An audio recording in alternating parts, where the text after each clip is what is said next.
이건 정말 충격적입니다.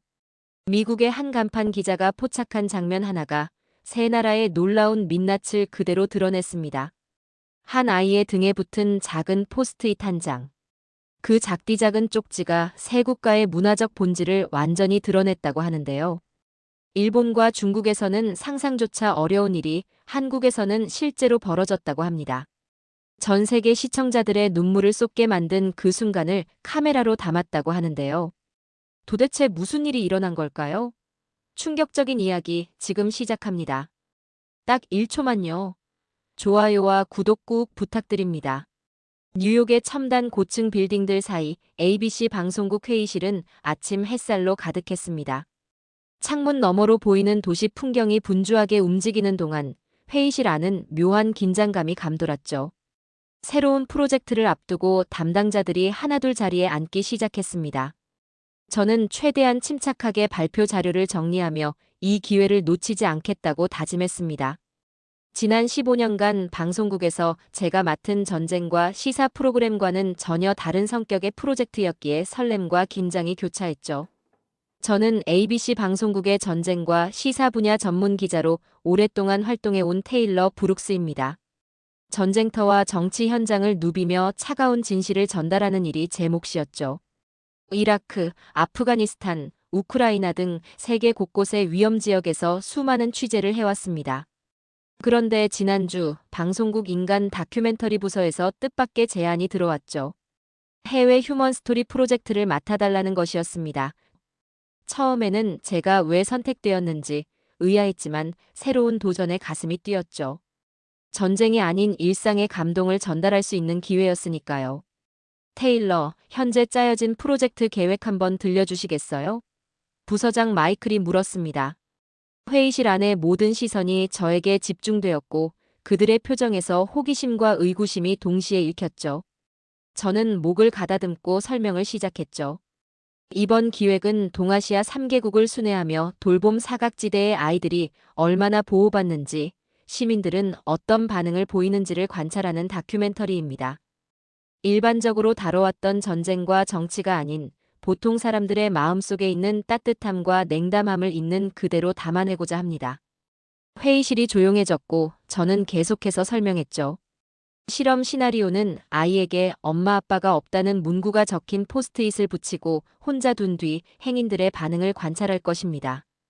또한 임산부가 도움이 필요할 때 각국 시민들이 보이는 반응도 함께 담을 예정이죠. 이 실험을 통해 우리는 각 나라의 문화적 차이와 사회적 온기를 비교할 수 있을 것입니다. 마이클이 턱을 문지르며 생각에 잠겼습니다. 그의 표정은 쉽게 읽을 수 없었죠. 흥미로운 실험이지만 윤리적 문제는 없을까요? 아이와 임산부의 안전은 괜찮은지 이런 실험이 현지에서 문제를 일으키지는 않을까요? 모든 실험은 철저한 안전장치 하에 진행됩니다. 아이 배우의 보호자가 항상 근처에 대기하고 임산부 역할자도 전문 배우를 고용할 예정이죠. 현지 법률과 윤리적 가이드라인을 모두 준수할 것이고 각국 코디네이터의 도움을 받아 진행할 것입니다. 저는 확신에 찬 목소리로 대답했죠. 회의가 끝나고 복도로 나오자 이번 프로젝트의 PD로 지정된 크리스가 다가왔습니다. 그는 열정 넘치는 눈빛으로 제게 말을 걸었죠. 정말 기대되네요. 사실 전쟁 현장 전문 기자가 이런 프로젝트를 맡는 건 색다른 시도라 처음엔 의아했어요. 다만 시청률을 위해 상황을 좀 더 극적으로 연출하는 건 어떨까요? 사람들의 반응이 부족하면 약간의 각색도 필요할 수 있지 않을까요? 저는 단호하게 고개를 저었습니다. 아니요, 그대로의 진실이 가장 큰 감동을 줄 거예요. 사람 사는 이야기는 꾸밀 필요가 없죠. 제가 15년간 전쟁터에서 배운 것이 있다면 진실만큼 강력한 이야기는 없다는 것이니까요. 일본, 중국, 한국을 순차적으로 취재할 일정을 확정하고 준비를 시작했습니다. 전쟁터가 아닌 평범한 거리에서 총성이 아닌 사람들의 마음을 취재하게 될 이번 여정이 벌써부터 기대되었습니다. 이것이 제가 전쟁 기자에서 휴먼 스토리 전달자로 변신하는 첫걸음이었죠. 도쿄 공항에 내리자마자 일본 특유의 정돈된 분위기가 저를 맞이했습니다. 깔끔하게 유니폼을 갖춰 입은 공항 직원들, 반듯하게 정렬된 택시들, 그리고 질서 있게 움직이는 사람들이 인상적이었죠. 크리스는 카메라를 꺼내 주변을 촬영하기 시작했습니다. 일본에서의 첫 취재가 시작된 순간이었습니다. 도쿄 시내로 향하는 동안 창밖으로 보이는 풍경은 질서정연했습니다. 하지만 사람들 사이에 묘한 거리감도 느껴졌죠. 모두가 각자의 길을 바쁘게 걷고 있었고 서로 간의 교류는 거의 보이지 않았습니다. 그것이 제 눈에 가장 먼저 들어온 일본의 모습이었습니다. 첫 실험은 어디서 진행할까요? 크리스가 물었습니다. 사람들이 많이 지나다니는 시내 번화가 근처 공원이 좋겠어요. 현지 코디네이터 하루카의 도움으로 우리는 실험 장소와 배우를 섭외했습니다. 초등학생 나이 또래의 아이 배우 켄타는 벤치에 앉아 슬픈 표정을 지었고 그의 등에는 엄마 아빠가 없어요라고 일본어로 쓰인 포스트잇이 붙어 있었죠. 카메라를 숨기고 우리는 관찰을 시작했습니다. 놀랍게도 지나가는 대부분의 사람들은 아이를 눈치채고도 그냥 지나쳤습니다. 어떤 이들은 눈길을 주다가도 빠르게 시선을 돌리고 심지어 멀리 돌아가는 모습도 보였죠. 2시간 동안 진행된 실험에서 켄타에게 말을 건 사람은 단 3명뿐이었습니다. 괜찮은지 한 중년 여성이 물었지만 더 이상의 도움을 제공하지는 않았습니다. 그저 걱정스러운 표정만 남긴 채 자리를 떠났죠. 크리스가 제게 다가와 속삭였습니다. 이대로는 좋은 장면이 나오기 힘들 것 같아요. 다른 자극적인 소재를 추가하면 어떨까요? 저는 단호하게 고개를 저었습니다. 안 돼요. 있는 그대로를 담아야 해요. 지금 이 무관심도 하나의 문화적 현상이니까요. 다음으로 우리는 지하철에서 임산부 실험을 진행했습니다. 배우 유키는 크게 부른 배를 안고 무거운 가방을 들며 지하철에 탔습니다. 차내는 사람들로 붐볐지만 유키에게 자리를 양보하는 사람은 나타나지 않았죠. 오히려 스마트폰에 집중하거나 졸고 있는 척하는 승객들만 보였습니다. 일본은 예의를 중시한다던데 의외군요. 하루카도 놀란 표정으로 말했습니다. 첫날 취재를 마치고 호텔로 돌아오는 길, 제 마음은 무거웠습니다. 제가 상상했던 일본의 모습과 현실 사이의 괴리가 컸기 때문이었죠. 하지만 이것이 진실이라면 있는 그대로 전달하는 것이 제 임무였습니다. 다음 날 아침, 우리는 더 다양한 장소에서 실험을 시도해 보기로 했습니다. 첫날의 결과가 너무 실망스러웠기 때문이었죠. 도쿄의 초등학교 근처 대형 쇼핑몰, 공원 등 여러 환경에서 아이와 임산부 실험을 반복했지만 사람들의 반응은 전날과 크게 다르지 않았습니다. 다른 장소로 옮겨볼까요? 여기도 결과가 좋지 않네요. 크리스가 카메라를 내리며 말했습니다. 그의 목소리에는 실망감이 묻어났죠. 마지막으로 더 붐비는 시간대에 한 번 더 시도해보죠. 제 고집이 발동했습니다. 저는 일본인들이 보여주는 이런 반응에 이유가 있을 거라 생각했죠. 점심시간 사람들로 가득한 쇼핑몰에서 다시 실험을 진행했습니다. 아이 배우 켄타는 조금 더 슬픈 표정으로 벤치에 앉았고 우리는 멀리서 관찰했죠. 지나가던 사람들 중 일부는 켄타를 보고 눈길을 주었지만 대부분은 그냥 지나쳤습니다. 어떤 중년 남성은 켄타 옆을 지나가다 속도를 늦추더니 갑자기 서둘러 피해갔죠. 본인 아이가 아니니 관여하기 싫은 건가요? 하루카에게 물었습니다. 하루카는 고개를 끄덕였습니다. 일본에서는 남의 일에 개입하는 것을 꺼려해요. 오히려 민폐라고 하죠. 남에게 폐를 끼치지 않는 것이 미덕이라고 생각합니다. 임산부 실험도 비슷한 결과였습니다. 유키가 무거운 짐을 들고 힘들어하는 모습을 보여도 도움의 손길은 거의 없었고 오히려 조금 비켜주시겠어요? 라며 불편함을 표시하는 승객도 있었죠. 저녁이 되자 ABC 본사에서 연락이 왔습니다. 테일러, 지금까지 촬영한 장면들을 검토했는데 생각보다 임팩트가 부족해요. 이대로는 방송으로 만들기 어려울 것 같은데요. 일본에서의 마지막 날, 우리는 몇 번의 실험을 더 시도했지만 결과는 비슷했습니다. 간간히 도움의 손길이 있었지만 대부분의 사람들은 거리를 두고 관여하지 않았죠. 이것이 일본 사회의 현실이었습니다. 비행기를 타기 전 저는 창밖으로 보이는 도쿄의 마지막 풍경을 바라보았죠. 다음은 중국이군요. 과연 어떤 모습을 보게 될까요? 크리스의 물음에 저는 대답 대신 미소만 지었습니다.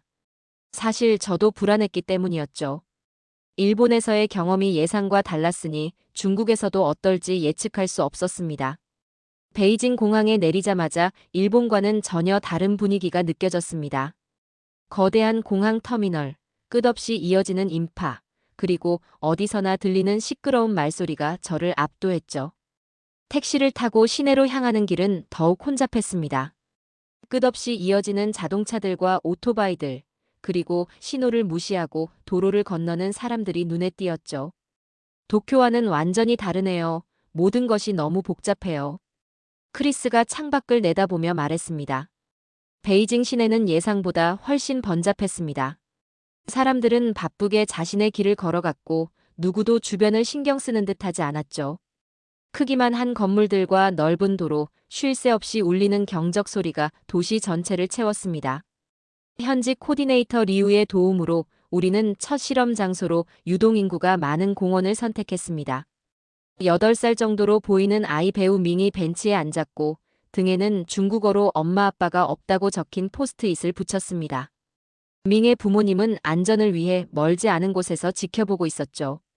놀랍게도 지나가던 몇몇 청소년들이 밍의 등에 붙은 포스트잇을 발견하고는 웃으며 가리켰습니다. 심지어 한 소녀는 다가와 포스트잇을 떼어내 친구들에게 보여주며 놀리기까지 했죠. 밍이 슬픈 표정을 짓자 그들은 그저 웃고 지나갔습니다. 저건 정말 예상 밖이네요. 제가 중얼거리자 리우는 담담하게 대답했죠. 중국에서는 이게 흔한 일이에요. 사람들은 자신과 직접적인 관련이 없는 일에는 관여하지 않아요. 특히 대도시에서는요. 시간이 흘러도 밍에게 도움의 손길을 내미는 사람은 거의 없었습니다. 오히려 아이가 울음을 터뜨리자 지나가던 중년 여성이 시끄러워라고 말하며 얼굴을 찌푸리기도 했죠. 3시간 동안의 실험에서 밍에게 진심으로 도움을 준 사람은 단 한 명뿐이었습니다. 다음으로 우리는 번화가에서 임산부 실험을 진행했습니다. 임산부 역할을 맡은 배우 메이는 무거운 짐을 들고 버스 정류장에서 힘들게 서 있었지만 주변 사람들은 그녀를 전혀 신경 쓰지 않았죠. 베이징에서의 이틀째, 우리는 쇼핑몰과 지하철역 등 다양한 장소에서 실험을 반복했지만 결과는 비슷했습니다. 사람들은 대부분 무관심했고 때로는 불친절하기까지 했죠. 호텔로 돌아오는 택시 안에서 크리스가 한숨을 쉬었습니다. 테일러, 이대로는 정말 프로젝트가 위험해요. 방송국에서는 감동적인 장면을 원하는데 지금까지는 절망적인 장면만 나왔어요. 저도 걱정이 되었지만 여전히 희망을 버릴 수 없었죠. 아직 한국이 남았어요. 어쩌면 그곳에서는 다른 모습을 볼 수 있을지도 모르잖아요. 베이징의 마지막 밤, 저는 창밖으로 보이는 화려한 도시 불빛을 바라보았습니다. 겉으로는 발전한 모습이지만 그 안에 담긴 사람들의 마음은 생각보다 차가웠죠. 다음 목적지인 한국에서는 과연 어떤 모습을 보게 될지 걱정되었지만 조금씩 기대가 커져갔습니다.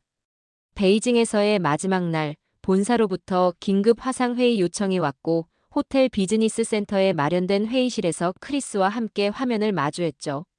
화면 속 마이클의 표정은 심각했습니다. 그의 첫 마디가 나오기도 전에 이 회의가 좋은 소식을 가져오지 않을 것임을 직감했죠. 지금까지의 촬영 분량을 모두 검토했습니다. 솔직히 말해서 기대했던 것과는 거리가 멉니다. 시청자들에게 보여줄 만한 감동적인 순간이 전혀 없고 오히려 부정적인 감정만 자극할 뿐이죠. 심장이 무겁게 내려앉는 기분이었습니다.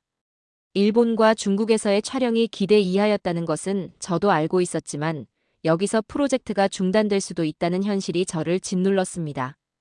지금까지 본 것은 가식 없는 현실이자 진실입니다. 이것도 충분히 의미 있는 다큐가 될 수 있지 않을까요? 제 목소리에 간절함이 묻어났습니다. 마이클은 고개를 저었습니다. 시청자들은 부정적인 내용만 담긴 프로그램에 흥미를 느끼지 않아요. 우리는 감동을 주는 장면이 필요합니다. 한국에서도 비슷한 결과가 나온다면 이 프로젝트는 폐지할 수밖에 없어요. 회의가 끝나고 크리스는 좌절한 표정으로 의자에 깊이 몸을 묻었습니다. 이제 어쩌죠?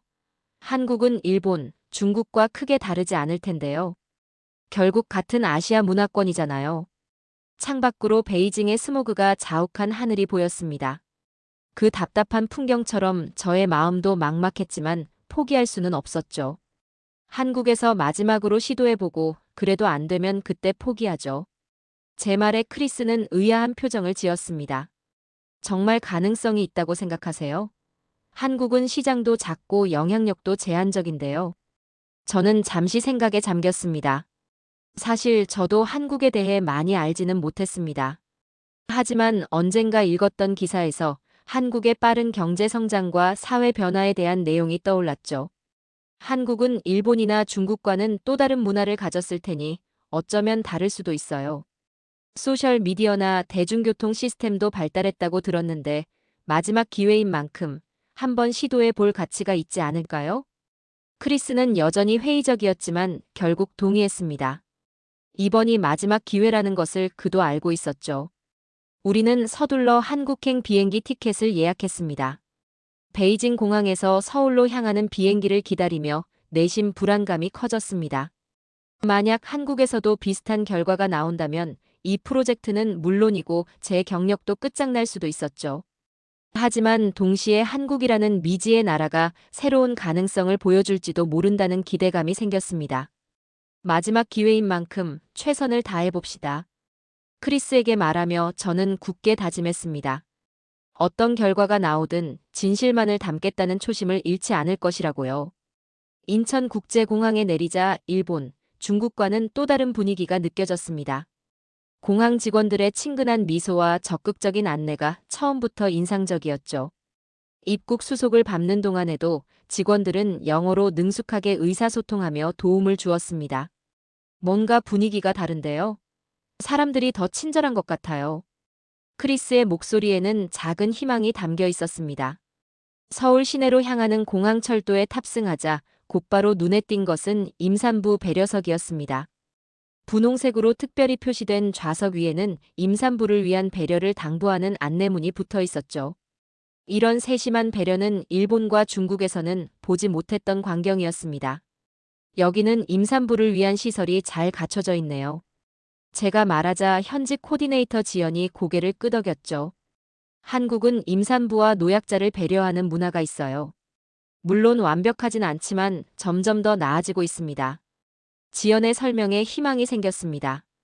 서울 시내는 현대적인 건물들과 고층 아파트가 가득했지만 곳곳에 녹지 공간과 한옥 같은 전통 건축물도 조화롭게 어우러져 있었습니다. 거리를 걷는 사람들은 바쁘게 움직였지만 길을 물었을 때 친절하게 방향을 알려주는 모습이 인상적이었죠. 첫 실험은 어디서 할까요? 크리스가 물었습니다. 전통시장 근처가 좋을 것 같아요. 다양한 연령층이 모이는 곳이니까요. 실험 준비를 위해 저는 한국의 아동 보호 체계에 대해 알아보기로 했고 코디네이터 지연의 도움으로 구청과 경찰서에 전화를 걸어 이야기를 나눌 수 있었죠. 길 잃은 아이를 발견하면 즉시 신고하도록 안내하고 있고 특히 공공장소에서는 CCTV와 경찰의 순찰이 이루어지고 있어요. 담당자가 친절하게 설명해 주었습니다. 임산부 관련 정책에 대해서도 물어보았죠. 한국에서는 핑크라이트 캠페인을 통해 임산부에게 자리를 양보하도록 권장하고 있죠. 임산부 배지를 나눠주기도 하고요.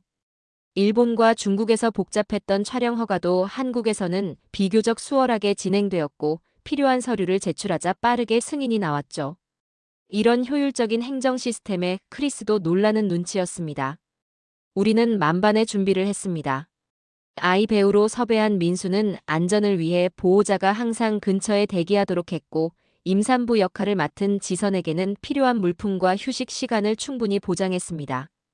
5070 세대의 반응을 살펴보기 위해 전통시장과 광장 근처를 주요 촬영 장소로 정했죠. 호텔로 돌아오는 길, 저는 내일의 실험에 대한 기대감으로 가슴이 뛰었습니다. 비록 일본과 중국에서의 경험은 실망스러웠지만 한국에서 느낀 첫인상은 분명 달랐습니다. 사람들의 친절함, 체계적인 시스템, 그리고 임산부와 아이들을 배려하는 문화적 풍토가 느껴졌죠. 창밖으로 보이는 서울의 밤 풍경을 바라보며 저는 내일의 실험이 어떤 결과를 가져올지 상상했습니다. 이곳에서 마지막 기회를 잡을 수 있을까, 진정한 감동의 순간을 카메라에 담을 수 있을까 하는 기대감이 커져갔죠. 아침 일찍 우리는 서울의 전통시장 인근으로 향했습니다. 활기찬 시장 분위기 속에서 상인들은 큰 목소리로 손님들을 맞이하고 있었죠. 시장 바로 옆 작은 공원 벤치에 민수를 앉혔습니다. 등에는 엄마 아빠가 없다고 쓰인 포스트잇을 붙이고 약간 울먹이는 표정을 지으라고 지시했죠. 카메라는 저 가게 안에 숨겨두었으니 이제 한번 지켜보죠. 크리스가 말했습니다. 불과 5분도 지나지 않아 놀라운 일이 벌어졌습니다. 장바구니를 든 중년 여성이 민수에게 다가와 말을 걸었죠. 어머, 이 아이 혼자 있네. 괜찮니? 어디서 왔어? 아주머니는 민수의 어깨를 토닥이며 걱정스럽게 물었습니다. 그 모습을 본 저는 숨을 멈췄습니다. 일본과 중국에서는 볼 수 없었던 광경이었죠. 이어서 지나가던 20대로 보이는 청년이 다가왔습니다. 아주머니, 경찰에 신고해 볼까요? 아이가 부모님을 잃어버린 것 같아요. 청년이 스마트폰을 꺼내며 말했습니다. 두 사람이 민수를 돕는 모습을 보고 주변 상인들도 하나둘 다가왔습니다. 떡볶이 가게 아주머니는 아이고 배고프지 않니? 이거라도 먹어라며 음료수를 건네기도 했죠. 크리스의 목소리가 흥분으로 떨렸습니다. 일본이나 중국에서는 상상도 못했던 반응이에요. 저도 놀라움을 감출 수 없었습니다. 불과 30분 만에 10명이 넘는 사람들이 민수에게 관심을 보이고 도움을 주려 했죠. 일본과 중국에서는 몇 시간 동안 겨우 한두 명이 다가왔던 것과는 완전히 다른 결과였습니다. 오후에는 지하철에서 임산부 실험을 진행했습니다. 지선은 큰 배를 안고 무거운 가방을 들고 출근 시간대 지하철에 탔죠. 차내는 사람들로 붐볐지만 놀랍게도 즉시 반응이 나타났습니다. 여기 앉으세요. 한 회사원처럼 보이는 남성이 자리에서 일어나며 말했죠. 괜찮으세요? 짐이 무거워 보이는데 제가 들어드릴까요? 옆에 있던 대학생으로 보이는 젊은 여성이 지선에게 도움을 건넸습니다. 50대로 보이는 한 남성은 어휴, 이리 앉으세요.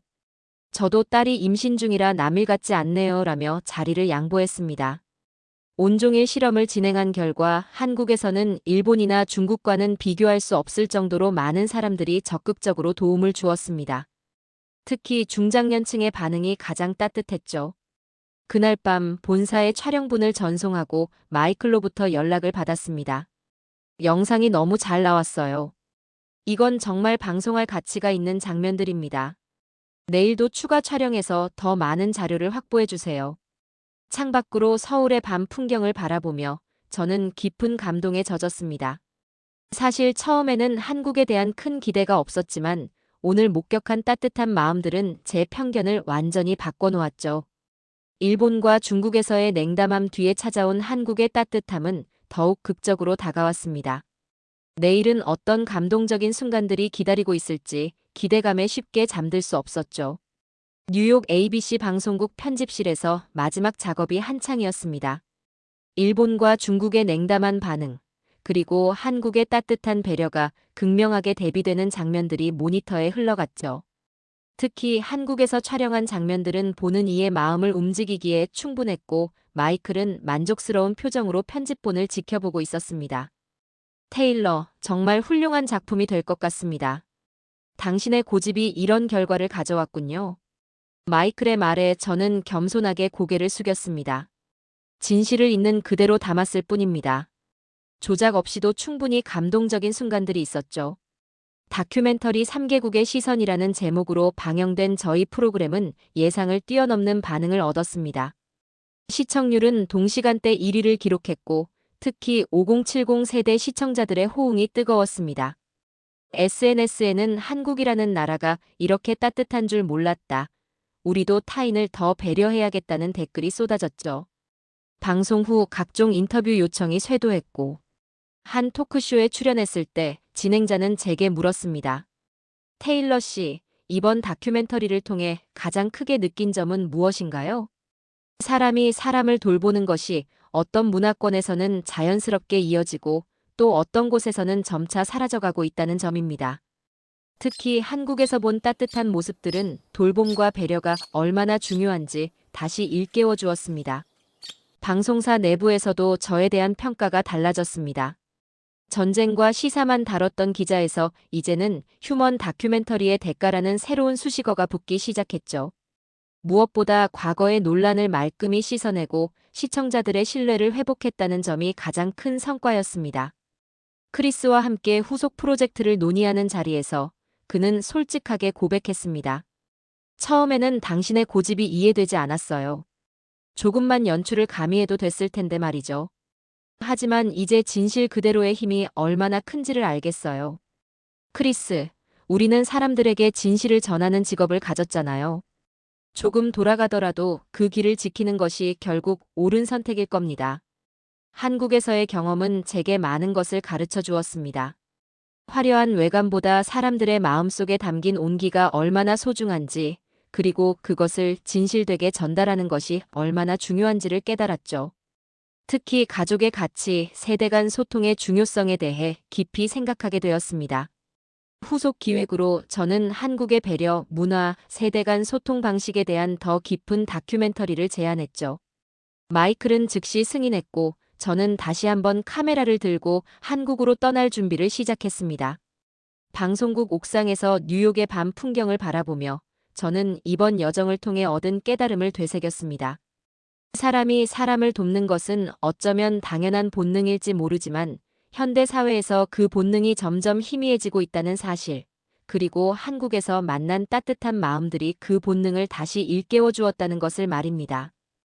앞으로도 저는 세상 곳곳을 다니며 진짜 따뜻함을 카메라에 담을 것입니다. 그것이 제가 기자로서 할 수 있는 가장 가치 있는 일이라고 믿기 때문이죠. 자, 오늘의 이야기는 여기까지입니다. 오늘 우리는 한 기자의 여정을 통해 사람과 사람 사이의 따뜻함이 어떻게 문화에 따라 다르게 표현되는지 살펴보았습니다. 일본과 중국에서의 냉담한 반응과 달리 한국에서 보여준 적극적인 돌봄과 배려는 우리에게 진정한 공동체의 의미를 다시 생각하게 합니다. 카메라에 담긴 감동적인 순간들은 현대 사회에서 점점 잊혀가는 가족과 이웃의 의미를 다시 되새기게 해주는 따뜻한 기록이 되었습니다. 앞으로도 세계 곳곳에서 발견되는 진정한 따뜻함의 순간들을 여러분과 함께 나누겠습니다. 오늘도 끝까지 함께 해주셔서 감사합니다. 재미있게 보셨다면 구독과 좋아요로 응원해주세요. 다음에도 따뜻한 이야기로 찾아뵙겠습니다. 감사합니다.